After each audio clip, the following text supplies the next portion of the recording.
नमस्कार प्रिय धर्म प्रेमी सज्जनों एवं मेरे प्यारे समाज बंधुओं, जय पीपा जी की, जय द्वारिकाधीश की। श्री पीपा क्षत्रिय दर्जी समाज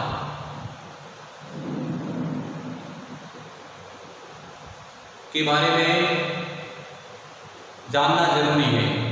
हम सब श्री पीपा क्षत्रिय दर्जी समाज के व्यक्ति होने के नाते हम सबका दायित्व है कि हम अपने समाज के बारे में, अपने समाज के अतीत के बारे में जानें। तो मैं आज अपने समाज के बारे में कुछ बताने का प्रयास कर रहा हूँ। पीपा क्षत्रिय दर्जी समाज एक परिचय। सबसे पहले वास्तव में देखा जाए तो दो प्रकार की जातियां होती हैं, एक तो नर और नारी। और यदि देखें तो दो प्रकार की जातियां हैं, देवता और दानव। और यदि और जानकारी प्राप्त करनी चाहें तो दो प्रकार की जातियां हैं, आर्य और अनार्य। नर नारी के बारे में हम सब जानते हैं, देवता और दानव के बारे में भी जानते हैं, आर्य और अनार्य के बारे में भी जानते हैं। आर्य यानी श्रेष्ठ व्यक्ति, संस्कारवान व्यक्ति। अनार्य का मतलब अशिक्षित व्यक्ति, असभ्य व्यक्ति। इसके बाद फिर हम वर्ण व्यवस्था के बारे में भी जानकारी होनी जरूरी है। अपने यहाँ पर पहले 4 प्रकार के वर्ण होते थे, ब्राह्मण, क्षत्रिय, वैश्य और शूद्र। भगवान श्री कृष्ण श्रीमद् भगवद गीता के अंदर कहते हैं, जन्मनो जायते शूद्र संस्कारात् द्विमुच्यते द्विजन्मनो भवेत् विप्र ब्रह्म जानाति यो ब्राह्मण।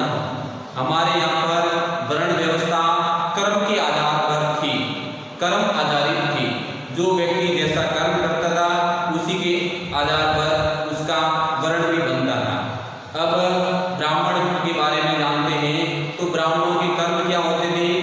यजनम याजनम, दानम प्रतिदानम, पठनम पाठनम, पढ़ना और पढ़ाना, दान देना और लेना, यज्ञ करना और कराना, ये सब ब्रह्म कर्म माने जाते थे।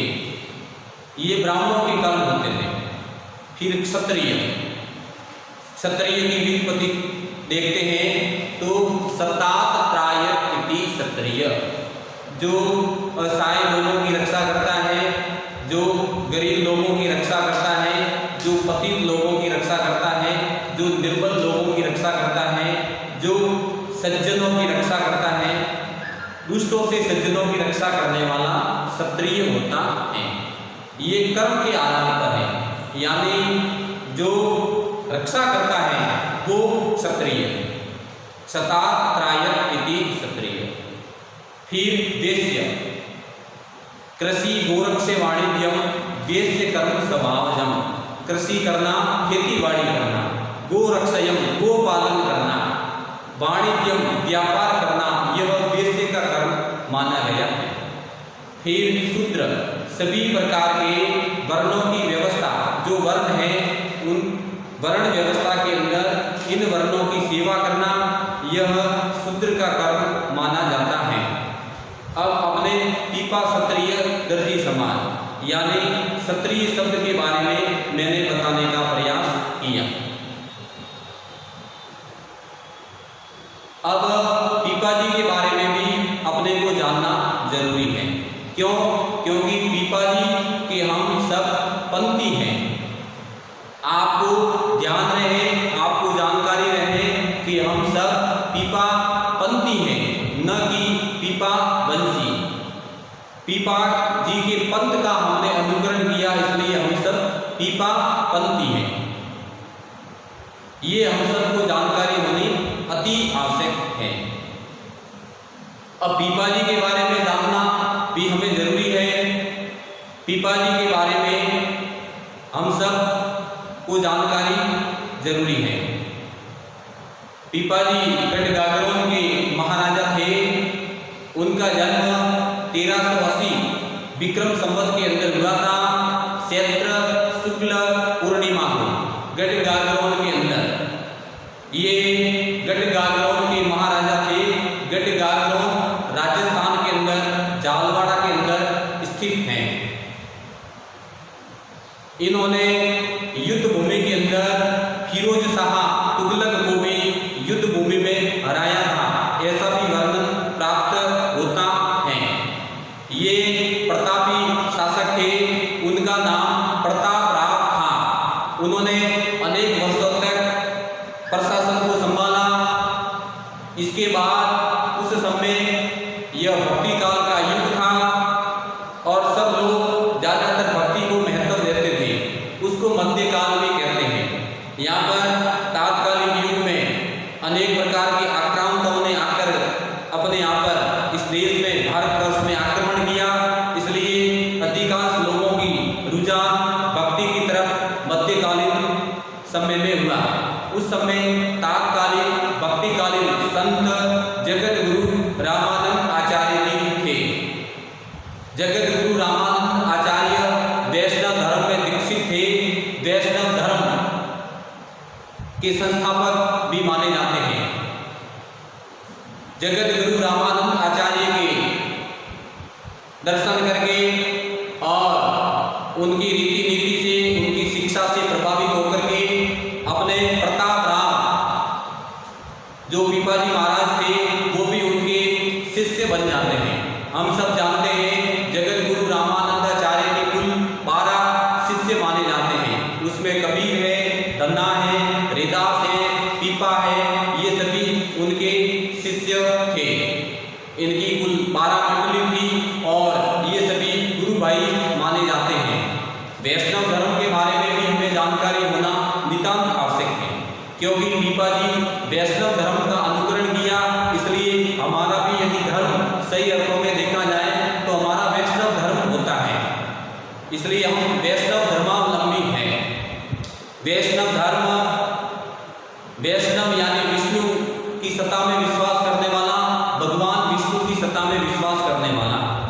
वैष्णव यानी जिसमें किसी भी प्रकार की कोई हिंसा नहीं हो, भक्ति हो, निर्गुण भक्ति हो, जिसमें किसी भी प्रकार का कोई आडंबर नहीं हो, मूर्ति पूजा इत्यादि भी नहीं हो, अहिंसा का पालन करने वाले हो, सत्य सनातन धर्म को मानने वाले हो।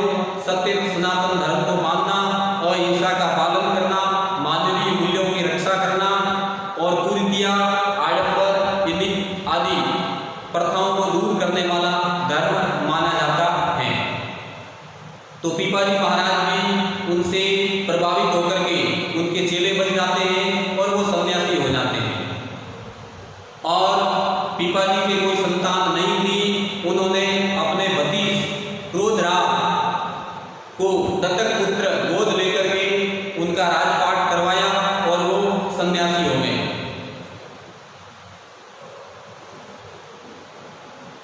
सन्यासी होने के बाद उन्होंने अनेक प्रकार के चमत्कार भी दिखाए अपने जीवन में। हम सब जानते हैं, द्वारिका के अंदर जाते हैं तो वहाँ भी चमत्कार और अन्य जगह भी उन्होंने चमत्कार के माध्यम से अपनी भक्ति के बल पर, अपने तप के बल पर उन्होंने कार्य किया। फिर उन्होंने जब भगवान द्वारिका जाकर के उनके साक्षात दर्शन होते हैं तो संत शिरोमणि पीपा जी महाराज फिर कहते हैं कि हे प्रभु, मुझे अहिंसा का मार्ग दिखाइए। तो ऐसा कहते हैं कि उन्होंने अहिंसा का मार्ग अपनाने के लिए सुई का काम, सिलाई का काम, इस कार्य को उन्होंने अपनाया। और फिर तात्कालिक समाज के अंदर पीपा जी के पंथ का तात्कालिक जो क्षत्रिय लोग थे उन्होंने अनुकरण किया और पीपा पंथी बन गए। उन्होंने भी राजपाट को छोड़ करके पीपा जी के उपदेशों का पालन किया। पीपा जी के पंथ का अनुकरण करके उन्होंने अहिंसा का काम करना प्रारंभ कर दिया।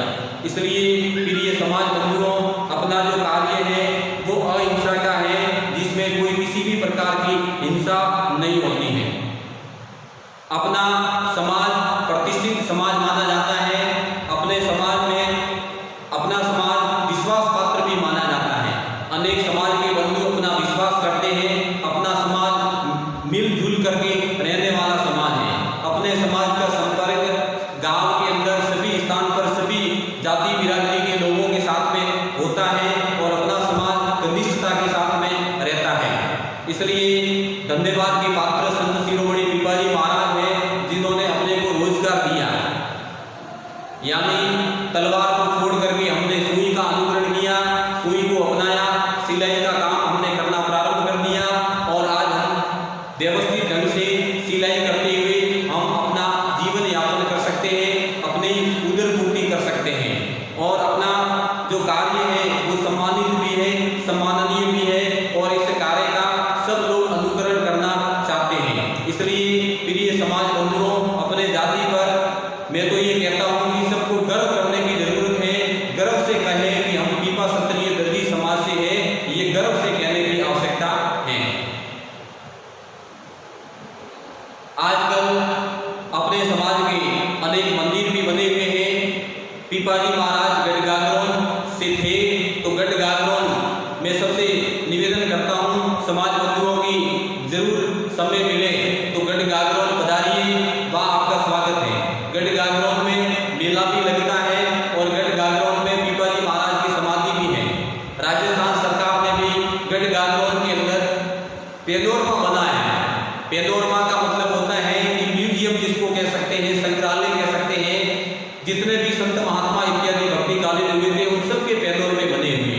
तो गढ़गागरोन में पिपाजी महाराज का पेनोरमा बना हुआ है, इसलिए आप जरूर पधारें और वहाँ जाकर के पिपाजी महाराज के बारे में जानें, ताकि अपने को समझ में आए कि वास्तव में वो क्या थे।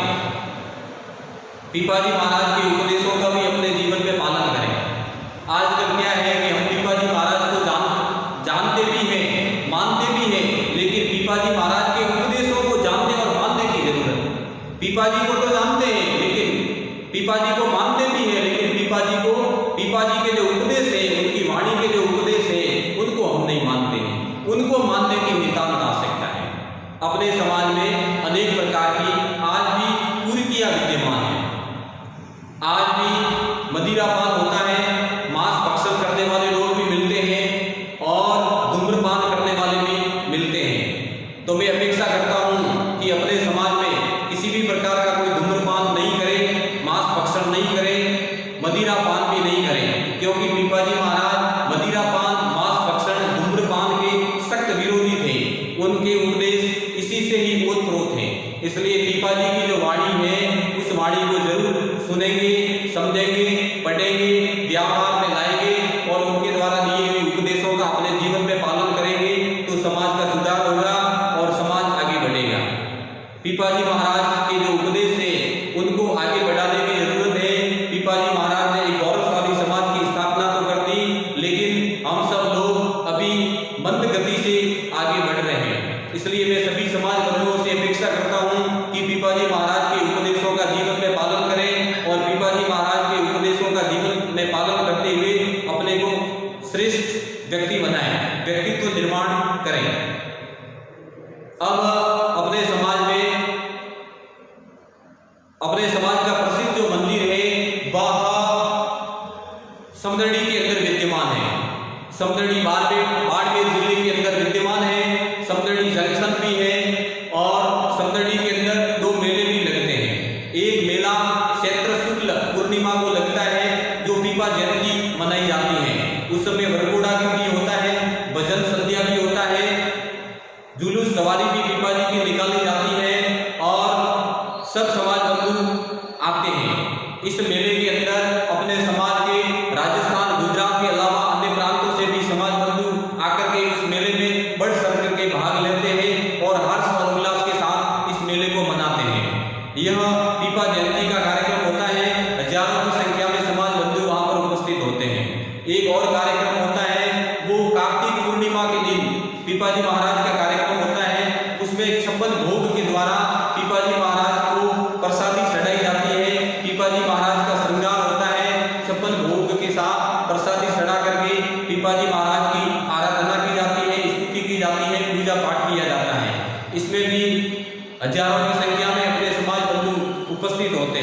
इसके अलावा एक और वहाँ पर कार्यक्रम होता है सामूहिक विवाह, जो वर्तमान समय में सामूहिक विवाह में सभी समाज बंधुओं से मैं निवेदन करता हूँ कि बढ़ चढ़ करके इसमें भाग लें। सामूहिक विवाह से अपने समाज में गरीब तबके के लोग हैं उनको सहायता मिलती है और वो अपने बच्चे बच्चियों का विवाह भी कर सकते हैं।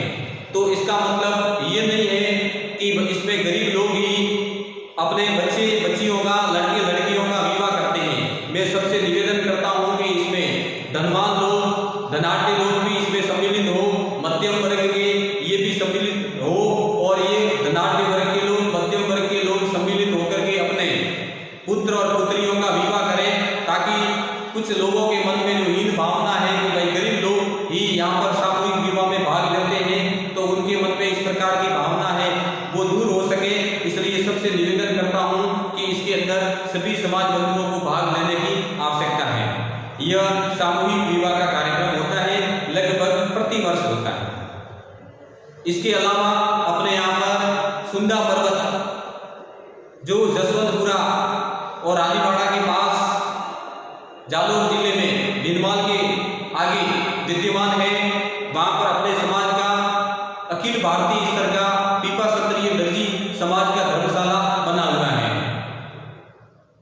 आपको याद रहे कि सुंदा पर्वत माँ चामुंडा जी का, माँ सुंदा माता जी का मंदिर है और वह एक पर्यटक स्थल भी है, धार्मिक स्थल भी है, पहाड़ी पर यह विद्यमान है। तो मैं सबसे निवेदन करता हूँ समाज बंधुओं को कि वहाँ पर भी अपने यहाँ पर मेला लगता है, प्रतिवर्ष धर्मशाला की वर्षगांठ है उसको मनाया जाता है। जून के महीने में उनकी वर्षगांठ आती है, तो वहाँ पर भी हजारों की संख्या में समाज बंधु एकत्रित होते हैं और हर्ष और उल्लास के साथ में पीपाजी महाराज की वर्षगांठ और धर्मशाला की वर्षगांठ को मनाते हैं। इस वर्षगांठ के अंदर कई कार्यक्रम भी होते हैं, महाप्रसादी का कार्यक्रम भी होता है और वर्षगांठ की पूर्व संध्या पर भव्य भजन संध्या का आयोजन भी होता है। एक से एक बढ़ करके भजन की प्रस्तुति, धार्मिक प्रस्तुतियां दी जाती है और अच्छा कार्यक्रम होता है। और यह कार्यक्रम होने से हमारे समाज में अखिल भारतीय स्तर के लोग हैं वो वहाँ पर मिलते हैं। इससे सामाजिक समरसता बढ़ती है, सामाजिक एकता बढ़ती है, सामाजिक सद्भावना का विकास होता है, समाज में एक दूसरे की जान पहचान भी होती है। इसके अलावा अपने यहाँ पर अनेक पीपाजी महाराज के मंदिर भी बने हुए हैं। रानीवाड़ा के अंदर भी पीपाजी महाराज का मंदिर बना हुआ है, बागुड़ा के अंदर भी पीपाजी महाराज का मंदिर का काम चल रहा है, मंदिर पूरा हो गया है, प्राण प्रतिष्ठा होनी बाकी है और बहुत ही शीघ्र प्राण प्रतिष्ठा भी हो जाएगी। इसके अलावा नीमा के अंदर भी है और इसके अलावा विजय चौक जोधपुर के अंदर भी है और अन्यत्र भी अनेक स्थानों पर पीपाजी महाराज के मंदिर बने हुए हैं। अब पीपाजी महाराज के मंदिर तो बने हुए हैं, लेकिन मैं ये अपेक्षा करता हूँ कि इसके साथ में शिक्षा के मंदिर बनने की भी जरूरत है। कहा जाता है नींव बिना भवन नहीं, शिक्षा बिना जीवन नहीं। मंदिरों का निर्माण भी हो, श्रद्धा के केंद्र होते हैं, लेकिन शिक्षा के मंदिरों की भी उनके साथ में नितांत आवश्यकता है, क्योंकि हमारा समाज है शिक्षा की दृष्टि से पिछड़ा हुआ है। शिक्षा से ही व्यक्ति का विकास होता है, शिक्षा से ही व्यक्ति आत्मनिर्भर बनता है, शिक्षा के माध्यम से ही व्यक्ति समृद्धि को प्राप्त करता है, उन्नति को प्राप्त करता है। शिक्षा के द्वारा ही सर्वमुखी विकास हो सकता है। इसलिए मैं सभी समाज बंधुओं से अपेक्षा करता हूँ, निवेदन करता हूँ कि जरूर अपने बच्चे और बच्चियों को अच्छी शिक्षा दिलाएं और अच्छे प्रतिष्ठानों में भर्ती करवा करके अच्छी शिक्षा प्राप्त करवाएं, ताकि वो राजनीति के अंदर भी अपना वर्चस्व स्थापित करें, धार्मिक क्षेत्र में भी आगे बढ़े, व्यापारिक क्षेत्र में भी खूब फले और फूले और राजनीतिक क्षेत्र में, प्रशासन के क्षेत्र में भी अपने समाज की भूमिका का होना अति आवश्यक है। क्योंकि हम सब जानते हैं कि वर्तमान में लोकतंत्र है और संगठन में ही शक्ति होती है, संघीय शक्ति कलयुग है।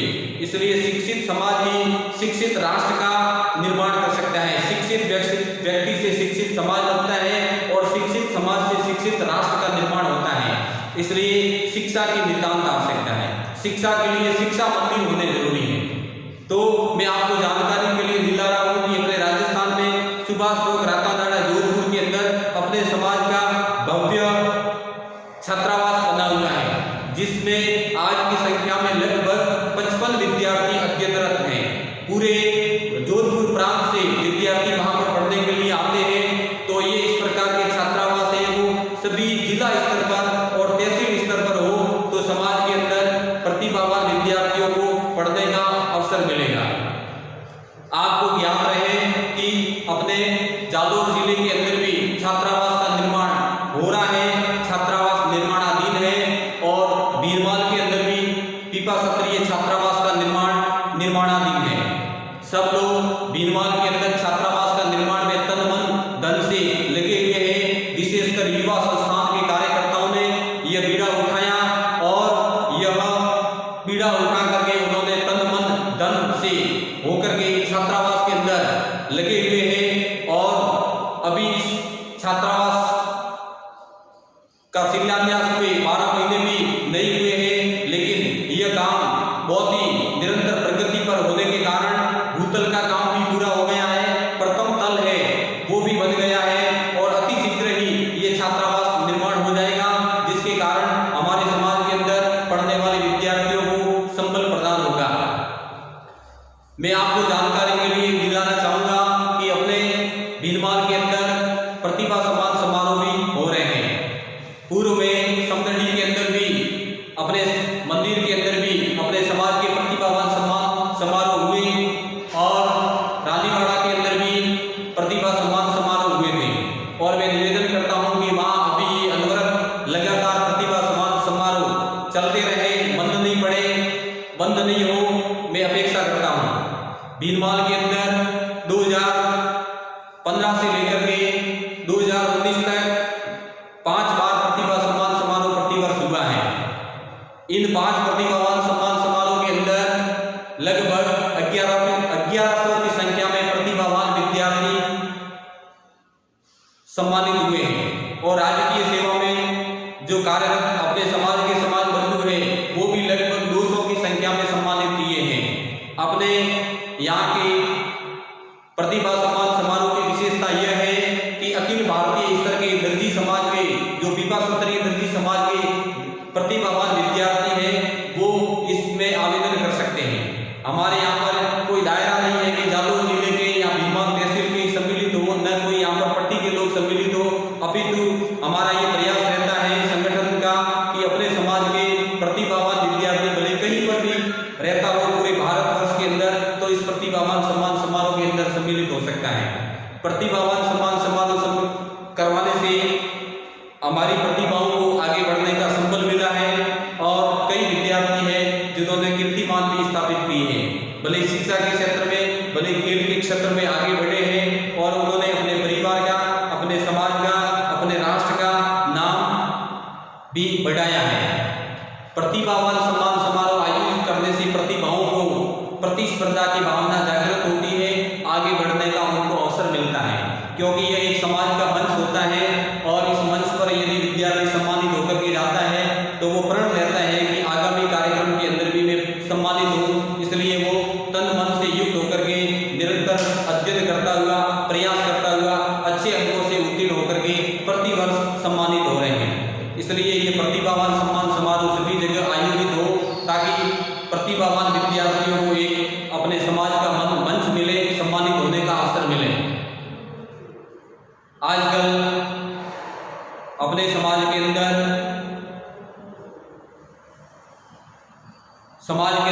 वास्तव में देखा जाए तो अपने समाज में धन की कोई कमी नहीं है। इसलिए धन की न कमी होने के कारण अब धन का सही अर्थों में उपयोग करना भी जरूरी है। धन का सही अर्थों में उपयोग के लिए छात्रावास का निर्माण हो तो मेरे हिसाब से अधिक फायदेमंद अपने समाज के लिए हो सकता है। धन्यवाद।